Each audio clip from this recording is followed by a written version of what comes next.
বন্ধুরা, বাজারে প্রচুর পাকা আম পাওয়া যাচ্ছে।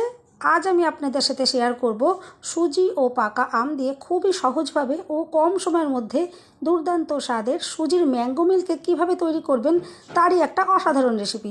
যেমন দেখতে সুন্দর হবে তেমনি টেস্টও অসাধারণ। আমি আশা করছি প্রতিদিনের মতো আজকের রেসিপিটাও আপনাদের ভীষণই পছন্দ হবে। রেসিপিটা ভালো লাগলে লাইক, শেয়ার, কমেন্ট করতে ভুলবেন না। আর চ্যানেলটা সাবস্ক্রাইব করে অবশ্যই আমার পাশে থাকার অনুরোধ রইল। দেখে নেওয়া যাক আমার আজকের রেসিপিটা। নমস্কার বন্ধুরা, আমি পাপড়ি পদ্মাবতী ফুড ক্রিয়েশনে আপনাদের সবাইকে স্বাগত। সুজির ম্যাঙ্গো মিল্ক কেক তৈরি করার জন্য প্রথমেই দেখুন আমি এখানে নিয়ে নিয়েছি 1 বাটি সুজি। এখানে 200 গ্রাম সুজি রয়েছে। আমি এখানে সরু দানার সুজিটা ইউজ করছি, কিন্তু এখানে যে কোনো দানারই সুজি ইউজ করা যাবে, কোনো অসুবিধা নেই। প্রথমে সুজি একটু মিক্সিতে দিয়ে ভালো করে গুঁড়ো করে নিতে হবে। আমি মিক্সির মধ্যে ঢেলে দিলাম, আর এবার একটু ভালো করে আমি পাউডার তৈরি করে নেব। দেখুন খুব ভালো করে আমি গুঁড়ো করে নিলাম, আর একটু ভালো করে গুঁড়ো করে নিতে হবে। এভাবে দেখুন একদম সুন্দরভাবে গুঁড়ো করা হয়ে গেছে।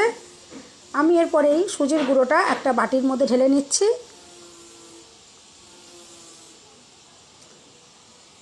এভাবে দেখুন আমি সম্পূর্ণটাই বাটির ভিতরে ঢেলে নিলাম।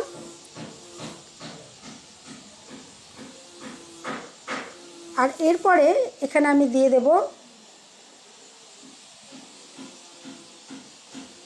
4 চামচ মতো আমি এখানে চিনি দিয়ে দেবো। আপনারা কিন্তু মিষ্টিটা আপনাদের পছন্দ মতন ব্যবহার করবেন, কম বা বেশি করতে পারেন, কিন্তু এখানে এই মিষ্টিটা কিন্তু একদম পারফেক্ট রয়েছে।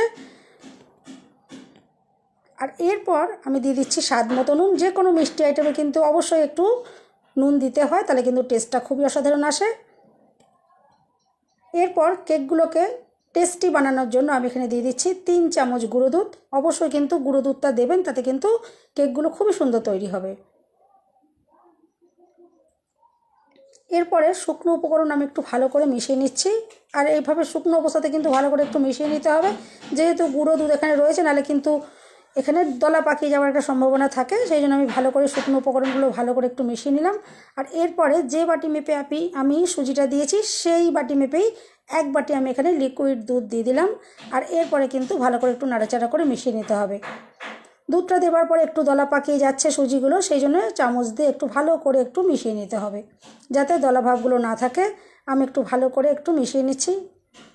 আর বন্ধুরা, এখন তো পাকা আমের সিজন, এখন তো প্রচুর পাকা আম বাজারে পাওয়া যাচ্ছে। এই পাকা আম দিয়ে অবশ্যই কিন্তু এই মিল্ক কেক একবার বাড়িতে তৈরি করে দেখবেন আপনাদের ভীষণই ভালো লাগবে। ভীষণ টেস্টি তৈরি হয়, বাড়ির বাচ্চা থেকে বড় প্রত্যেকের কিন্তু এটা খুবই পছন্দ হবে। এভাবে দেখুন আমি চামচ দিয়ে একটু ভালো করে মিশিয়ে নিলাম। এভাবে একটু টাইম নিয়ে ভালো করে একটু মিশিয়ে নিতে হবে।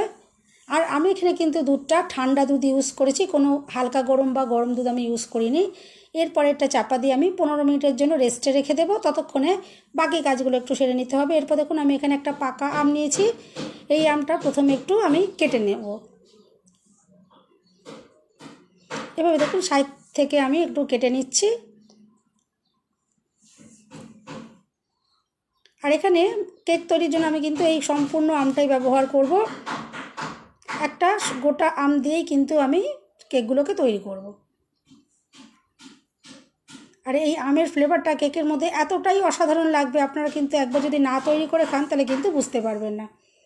আর এখানে কেক তৈরির জন্য কিন্তু খুব ভালো পাকা দেখে নিতে হবে। আমি কিন্তু এখানে যে আমটা ব্যবহার করছি দেখে আপনারা বুঝতেই পারছেন, এটা আমটা কিন্তু খুবই পাকা আর খুবই মিষ্টি। এরকম আম একটা নিতে হবে। এরপরে আমি দেখুন এখানে একটা গ্রেটার নিয়েছি, আর গ্রেটার দিয়ে আমটাকে একটু গ্রেট করে নিচ্ছি। আর এভাবে গ্রেটার দিয়ে গ্রেট করে নিলে কিন্তু খুবই তাড়াতাড়ি হয়ে যাবে। আমি এই জন্য গ্রেটারটা ইউজ করলাম। এভাবে আমি একটু তাড়াতাড়ি আমের পিউরিটাকে রেডি করে নেব। আর দেখুন কত সহজেই কিন্তু আমের পিউরি এখান থেকে বের করে নেওয়া যাচ্ছে, কোনো রকমের অসুবিধা হচ্ছে না। এভাবে সম্পূর্ণ আমটাই আমি গ্রেট করে নিলাম।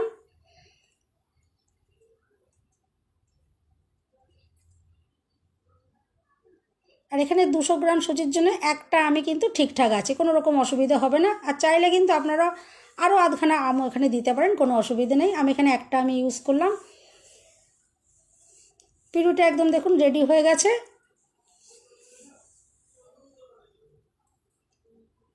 এরপর 15 মিনিট হয়ে গেছে। আমি কিন্তু এখানে 15 মিনিটের জন্য এটা রেস্টে রেখেছিলাম। আপনারা চাইলে কিন্তু আধ ঘন্টা বা 1 ঘন্টার জন্য রেখে দিতে পারেন, কোনো অসুবিধে নেই।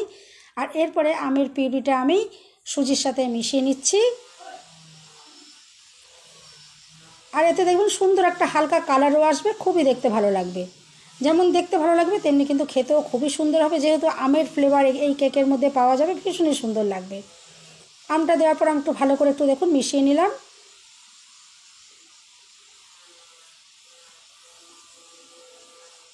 আর কেকগুলো যখন তৈরি হবে দেখবেন সুন্দর একটা হালকা ইয়েলো কালার থাকবে, খুবই সুন্দর দেখতে লাগবে। আমের পিউরি দিয়ে দেখুন ভালো করে আমি সুজির মিশ্রণের সাথে মিশিয়ে নিয়েছি। আর এরপর আমি এখানে দিয়ে দিচ্ছি, যেহেতু আমের কেক আমি ওই জন্য এখানে ম্যাঙ্গো এসেন্স ব্যবহার করলাম। 1 চামচ মতো ম্যাঙ্গো এসেন্স আমি দিয়ে দিলাম।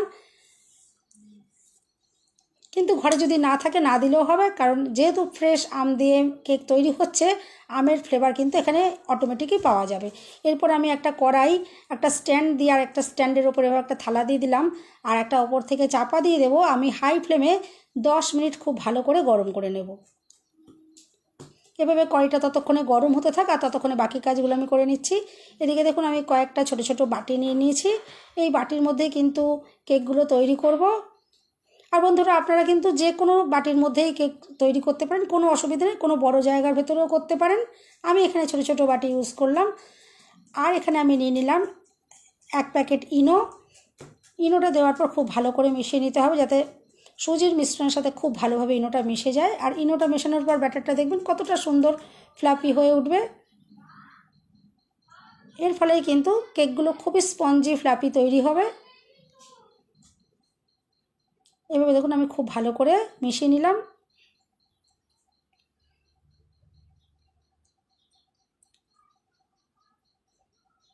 আর ব্যাটারটা আপনারা দেখে বুঝতেই পাচ্ছেন কীরকম ঘনত্বের রয়েছে, ঠিক এরকম ঘনত্বের করেই কিন্তু রেডি করে নিতে হবে ব্যাটারটা। খুব একটা গাঢ়ও নয়, আবার খুব কিন্তু পাতলাও নয়, ঠিক এরকমভাবে রেডি করতে হবে। আর এই বাটিগুলোর মধ্যে কিন্তু আমি আগে থেকেই তেল মাখিয়ে রেখে দিয়েছিলাম। এরপর এখানে একটা করে আমি কাজু এভাবে বাটির মাঝখানে দিয়ে দিলাম, আর তার উপরে আমি এবারে ব্যাটারটাকে দিয়ে দিচ্ছি। আর সামান্য একটু জায়গা আমি ফাঁকা রেখে দিচ্ছি, কারণ যখন কেকগুলো রেডি হবে এটা একটু ফুলে বেড়ে যাবে, ওই জন্য সামান্য একটু জায়গা আমি ফাঁক রেখে ব্যাটারগুলো ভরে নিচ্ছি। আর বন্ধুরা, রেসিপিটা যদি ভালো লাগে অবশ্যই কিন্তু লাইক, শেয়ার, কমেন্ট করতে ভুলবেন না। আর চ্যানেলটা সাবস্ক্রাইব করে আমার পাশে থাকার অনুরোধ রইল। আর বেল বাটনটা ক্লিক করে রাখবেন, যাতে আমি যখনই নতুন ভিডিও আপলোড করব সঙ্গে সঙ্গে নোটিফিকেশান সবার আগে আপনি পেয়ে যাবেন।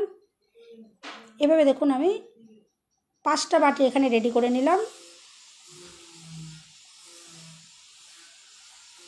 আর বাটিগুলোকে এভাবে একটুখানি ঠুকে ঠুকে দিতে হবে, যাতে ভেতরে এয়ারটা থাকলে বেরিয়ে যায়। আর এরপর কড়াইটা 10 মিনিট হয়ে গেছে, গরম হয়ে গেছে। আমি এরপর কড়াইয়ের ঢাকনাটা খুলে নেব। আর একে একে রেডি করা বাটিগুলো এই থালার উপরে আমি বসিয়ে দেব। আর এখন প্রচণ্ড গরম রয়েছে, একটু সাবধানেই বসিয়ে দিতে হবে। আমি একটু সাবধানে এগুলো বসিয়ে দিচ্ছি বাটিগুলোকে।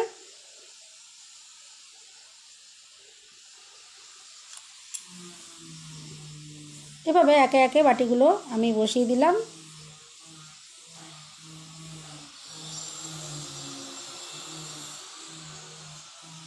আর এরপরে বাটিগুলো সব বসিয়ে দেওয়ার পরে ওপর থেকে আবারও চাপা দিয়ে দিতে হবে।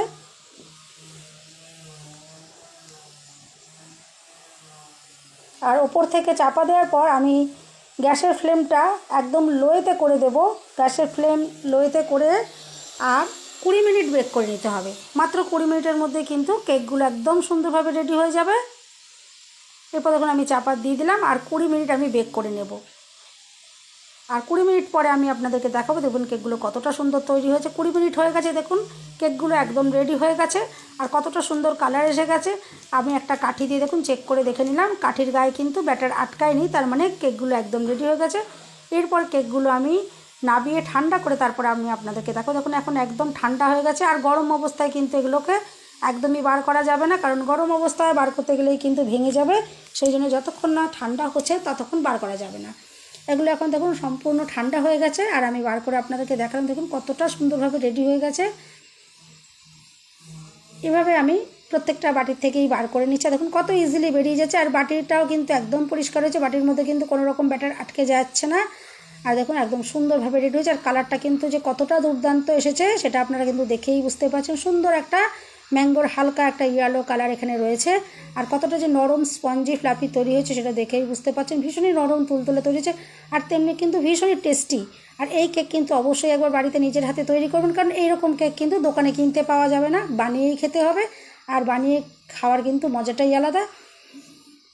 এরপর দেখুন আমি আপনাদেরকে একটা কেক এখান থেকে দেখাচ্ছি, দেখুন কতটা সুন্দরভাবে রেডি হয়েছে। তাহলে বন্ধুরা, রেসিপিটা যদি ভালো লাগে অবশ্যই কিন্তু চ্যানেলটা সাবস্ক্রাইব করে আমার পাশে থাকার অনুরোধ রইল। আর এভাবে কিন্তু অবশ্যই বাড়িতে একবার বানাবেন, আর বাড়িতে যদি বানান আমাকে কিন্তু কমেন্টে জানাতে একদমই ভুলবেন না যে আপনাদের কেমন লাগলো। সবাই সুস্থ থাকবেন, ভালো থাকবেন, দেখা হবে নেক্সট ভিডিওতে। ভিডিওটা শেষ পর্যন্ত দেখার জন্য সবাইকে রইল অসংখ্য অসংখ্য ধন্যবাদ। আর দেখুন কেকটা যে কতটা দুর্দান্ত তৈরি হয়েছে আপনারা দেখেই বুঝতে পারছেন।